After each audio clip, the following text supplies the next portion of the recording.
Awesome. I crossed paths with Dr. Isaacs at the university. And, when I first saw him and started engaging with him, I was certain that Dr. Isaacs was going someplace. Well, I mean, he wasn't a doctor then. We were all students. He was doing medicine. I was doing law and so forth. But I'm happy for my UG years. I don't regret any of it at all because I met great folks like Dr. Terrence Isaacs. But Dr. Isaacs, for those folks who don't know you per se, who is Terrence Isaacs?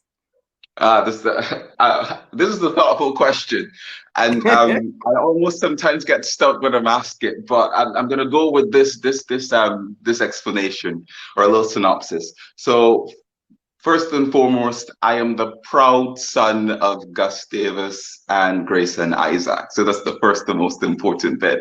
But besides that, of course, I am an Afro-Guyanese.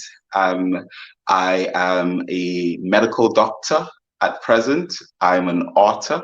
I'm a spoken word poet, activist of some sort, and of course, just a human being trying to make this world a better place. So I think in a nutshell, that's mainly who I am. But of course, I can, of course, get into a little more details if required about the more nitty-gritties. Awesome. I'm really happy that you could be on the program and I get the chance to introduce you to some folks who might not have heard of Dr. Terrence Isaac before and the work that you're doing both in medicine and as an author, writer, spoken poet, and all of that, because I believe strongly that you can be an inspiration to so many of our young people. And as you say, you are an author, as you said, and one of the books that you have authored is You Are Your Biggest Critic. The other book that you have authored is Love Me Unconditionally. And you are your biggest critic. That is celebrating its 1 year anniversary. And I was so happy last year when I saw you publish that book. I can tell you now, I bought it on Amazon. You'll tell us a little later on where other folks can pick it up from. But I bought The Biggest Critic on Amazon. And I started going through that. I was so inspired. So when I saw recently you were celebrating rather the 1 year anniversary, I said, we must talk about You Are Your Biggest Critic. Yeah, and thank you again, Sharon, for having me on the program. I think it's very important sometimes to have these kind of discussions where we can, inspire other people to get on their journey, like I like to call it, becoming your best self. Because at the end of the day, that's what we really should be doing, aiming to become our best selves. And in terms of that book particular, You're Your Biggest Critic, it is a little, I want to call it small synopsis of my life story and, the journey I have taken to becoming. I'm not there yet because I'm not at the end of my life, but the steps I've been taking to becoming my best self along the journey. So Doc, tell us why was it important for you to write You're Your Biggest Critic? What motivated you in that direction? You're your biggest critic. So first and foremost, I had to recognize that I was my biggest critic. So that was the initial point. But adding to that, throughout the years, of course, I was a volunteer with the Ministry of Health back in the day, and I was able to, interact with a lot of young people. But not just that, my friends would always come to me for advice. And I recognized that there was these little nuggets of wisdom that I was picking up from my own life experiences and from other people that I've come into contact with. And I was like, you know what, actually, I think these are some lessons that, not because I have learned them, mean that other people can't learn them too. And I was like, what better way to do this than to create something, put all of this together so that people can actually, learn a little bit vicariously through my life, but as well from their own experiences and be able to relate to things. So what I started doing, I think this was about like in 2017, I started making these Facebook posts that end up being the chapters in this book, actually. Great. The funny thing is, one of the chapters in the book is finish what you've started. I never actually finished those posts that I started. So there's still time. Exactly. So even with that, that also helped to shape the experiences that end up being in the book. And I was like, you know what? I was talking with a friend. They were releasing the book at that time. I was like, you know what? Let me just go ahead, put this information out there, and I'm hoping that it will change the lives of the people who are able to at least, learn from their own selves and learn from my experiences. Great, great. Doc, you have written saying that growing up in the countryside in Guyana offered you a fresh perspective on life. And you've said that it has brought resilience and self-determination, enabling you to become the man you are, meandering the currents of poverty and failure. And I know this kind of message, inspiring message, can inspire a lot of other young people and old folks too. Tell us a little bit about that journey. Thanks for that question again, Chart. So I grew up on the east coast of Demerara in the beautiful village of Victoria, with my grandmother, my brother and sister at the time, an aunt and an uncle. And we all lived in a house the size of the total circumference of this house was probably the size of somebody's master bedroom, if you think about it. So that was my very humble beginnings. And it's a journey really to come from a place of poverty where things that other people were had luxuries to I didn't have. There was like a pit toilet. We didn't have water for a long time. We didn't have electricity for a long time. But I had to determine that, what, I didn't want this to be my end story. I wanted my story to become something, marvelous, something more, rewarding. And, education was kind of my gateway out of this poverty. I mean, of course, thanks to the help of my family, I was able to achieve certain things in terms of going to school, becoming a medical doctor to begin with. So I think it was these first early beginnings that were quite difficult to deal with, but I was able to meander those torturous paths, if you want to call it that, and understand that a lot of the setbacks that I've had in my life were in essence an opportunity to get me to where I am today. And looking back, I don't regret these experiences. Would I wish it on anybody else? No, but I don't regret them because what it did, they actually helped me and they helped to shape me into the man I am today. And I'm very proud of the accomplishments that I was able to achieve coming from such a humble beginning. Awesome, awesome. And I think in that story is if, Dr. Terrence Isaacs could come from such humble beginnings, as you put it, and go on to graduate from the medicine program at UG and become an author and spoken word poet and all of that, then any of us can do it. Because, I mean, that is my own takeaway from it. And on this whole notion of being an author, I know so many persons might be out there who are asking themselves, or perhaps have the inspiration or have the goal of being an author, writing their own book one day. All of us got our own stories to tell. What do you think perhaps is one of the first things you probably need to do to get on that path? And it's gonna sound quite simple, but it's to start writing.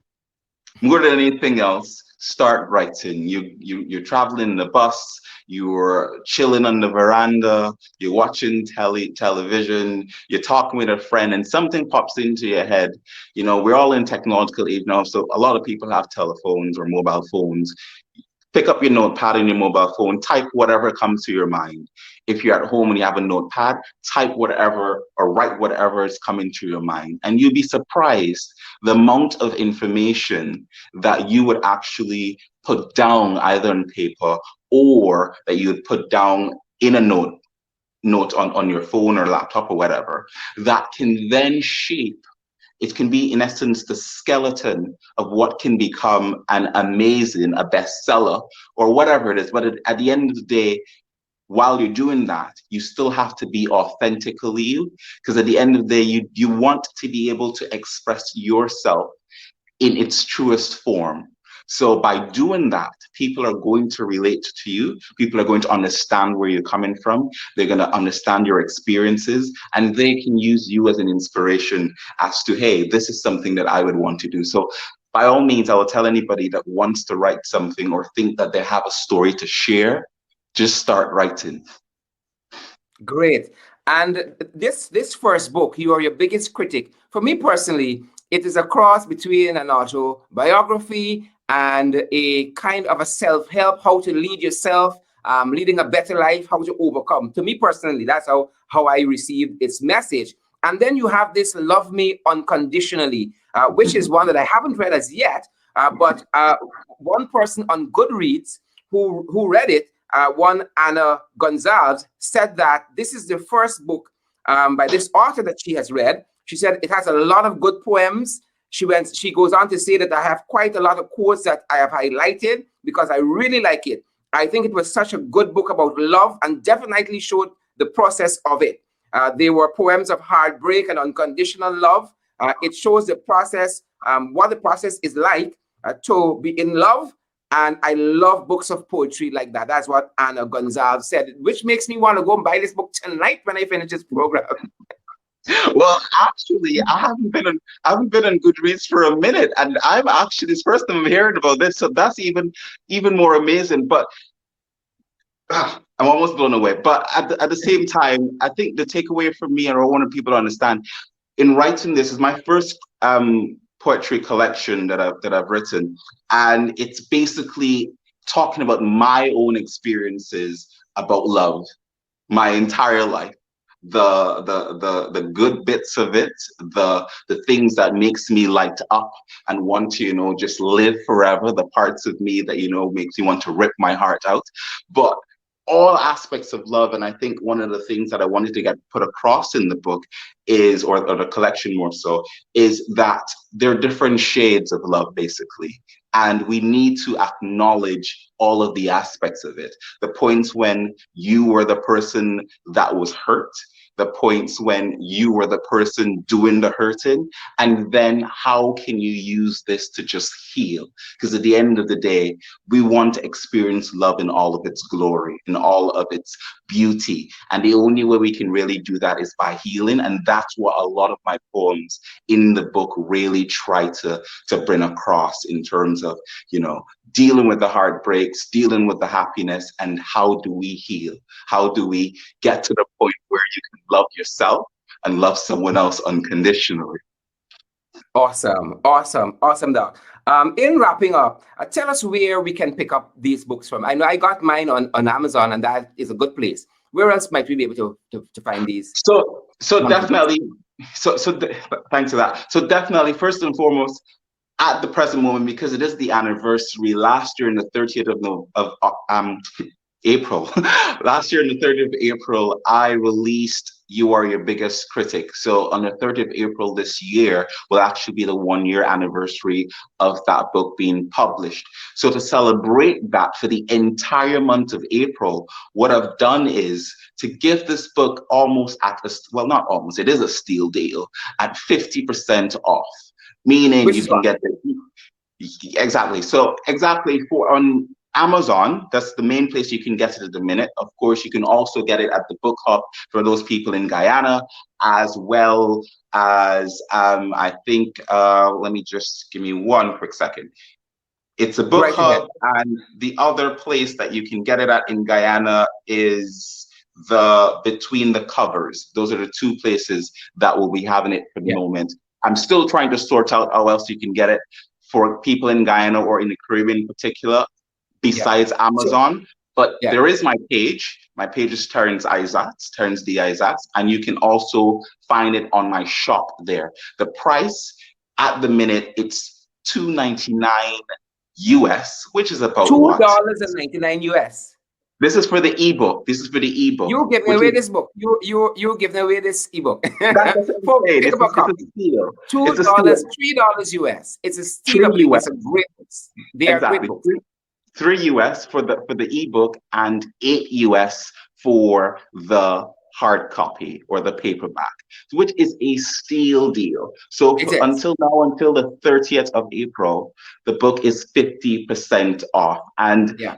I will implore everybody that's watching, if you have somebody, if you have a young adult, somebody under 30, or even if you're over 30, it doesn't matter. The experiences in the book are still relevant to person, regardless of their Very much age. so. This is a brilliant book to get them at this point in time. It's available on Amazon, and you can get it there. And I'm still going to try to figure out how to get it to the Caribbean, specifically for those who want the paperback. And of course, it's available on my shop at Terrence Isaacs on Facebook. Yeah, The and we other put book, up we have both your name there, and we have the covers of the books too, so persons know what they're looking for. exactly. Yeah, and so Doc, what comes next for you? So at the minute, so as we haven't really talked about that. I'm also a medical doctor. So in I'm currently in the process, or I'm currently in training. So I'm a resident, if you want to Uh-huh. call it that, in psychiatry. And my aim is to be Guyana's first medical psychotherapist, which is something Awesome. that we Awesome. don't have any of at the minute. So one of my goals is to definitely, once I'm finished training and once I've developed myself, to come back to Guyana to help improve my country, particularly from a mental health point of view, because that's one of the things that I'm very passionate about, mental health. But that's from a medical point of view in terms of my career from that aspect. But from a writer's point of view, I am in the works of releasing, probably around my birthday, which is in October of this year, another collections of poetry. And because I'm Afro-Guyanese, it will be about everything Black. So that is something Awesome. that's in the works. In Awesome. terms Yeah. of another follow-up to You Are Your Biggest Critic, Yeah. I will work on that as time progresses, but I'm trying not to, push myself or stretch myself too thin. And besides all of this, the other thing that I'm also involved in, I'm currently preparing for the second season of a show that I have that's called Bro Before Egos. And it's basically where we get men to, sit in a safe space and chat about everything relating to manhood. So we can And we need more of debunk, that. dispel some of these toxic habits that men have, so that we can be better men. So in essence, as I said initially, my aim is really to make the world a better place. And if I can do that in whatever little way I can, that's all I'll be happy doing. Awesome, Doc. Awesome. We wish you the best in terms of your residency and the new book. And I'm happy that you were able to balance both medicine and being an author in this way. I was hoping that it was not a career change for you, but I'm No, very happy to hear you say that you're balancing both of them. thank Dr. you Terrence very much. Isaac, we wish you the very, very best. He's a medical doctor and author, as we've been discussing. And he has these two books out. You Are Your Biggest Critic, and indeed we are, and Love Me Unconditionally. And as he has said, also there's a third book coming out in October, folks. So we are looking forward to that. Thanks, Doc. Thank you very much, Sherrod. Thank you very much for having me. And I do hope that, the program that you have tonight goes very well. And of course, this has been amazing. And good night to everybody else watching. And if you have the opportunity to get the books, it will change your life. Thanks very, very much. Have a great evening, sir. Okay, bye-bye.